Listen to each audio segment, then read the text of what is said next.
And, of course, we're talking about the Israelite kings of the houses of Judah, Zerah and Pharez. Well, absolutely. We're Yes. talking about the dispersion of Israel. Right. And right. Paul knew that the nations that he went to were all dispersed Israelites. Yes. And his letters prove it over again and again. Yes.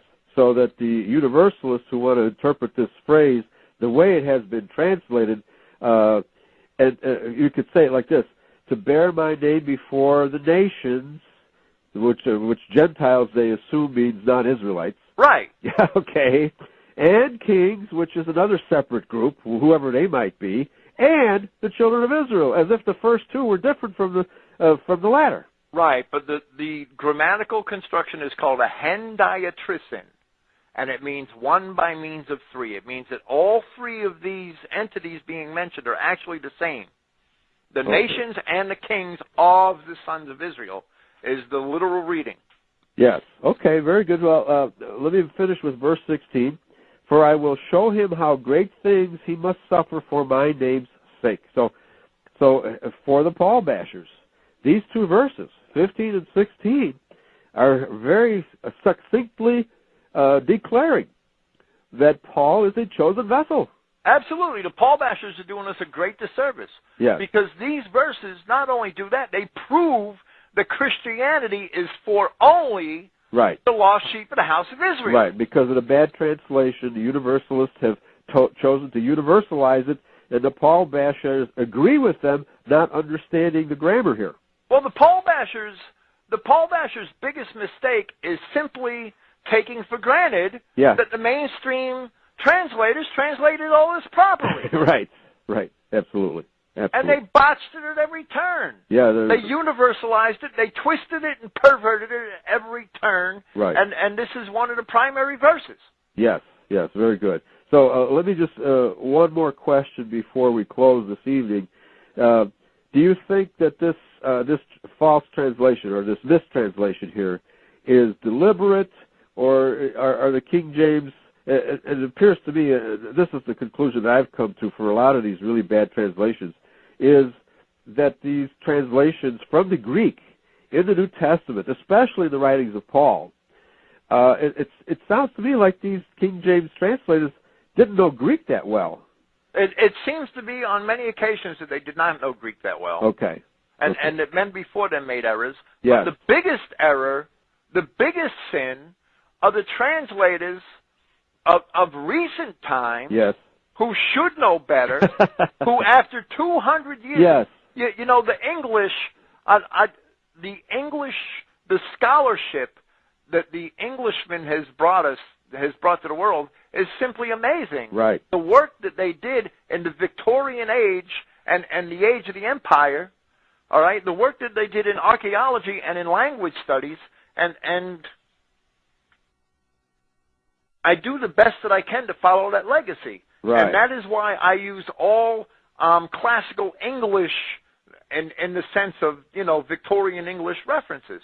Yes. That's why I use the Liddell and Scott lexicon. Right. I don't use any of the modern trash because a lot of that's watered down and politically corrected. Right. That's why I read the Loeb Library Greek classics, because they were all translated in like the 1920s and 30s at the peak of English scholarship. Okay. Most of them were translated by English scholars. Right. And so we can also detect in the New Testament a lot of Catholic influence as well. Okay? Right, and in the 1600s, when the translators did translate, if indeed they knew any Greek, they had to know some, right? Right. They had to universalize. They had to accept universalized interpretations. Yes. Because they knew they belonged in Christianity, but they did not know how. Right. They did not have the archaeology and the Greek scholarship and the scholarship in the classics that later generations had. Yeah, they did not understand that they were Israelites, and the Jews were making the claim that they were Israel, and so then who are we? Right. It's probably what they were thinking. They just took for granted the Jewish definitions of a lot of terms, like Gentiles. Right. But Jerome, when he translated the Vulgate, you know, there are other words besides gentilis that he could have used. Okay. But a gentilis indicates somebody of the same race. Yes. Not necessarily of the same nation, but of the same race. Of the same race, exactly. And there are other words in Latin that denote people of other countries yes. that don't make that distinction. Okay. That don't have that connotation. Right. And the whole world has been fooled by the Jewish redefinition of the word Gentile to mean non-Jew. And it never did. And it never did. That's right. And Paul, you know, the commission here to Paul is to go and bring the name of Christ before both yes. the nations and kings of the sons of Israel. Right. And Paul's epistles prove over and over again, and he does it to the Romans, and he does it to the Corinthians, that they are the dispersed children of Israel. Right. And if Paul was going to pervert Christianity, we'd have an epistle of Paul to the Ethiopians, an epistle of Paul to the Egyptians, an epistle of Paul to the Hutus and the Tutsis. Right. We don't have that.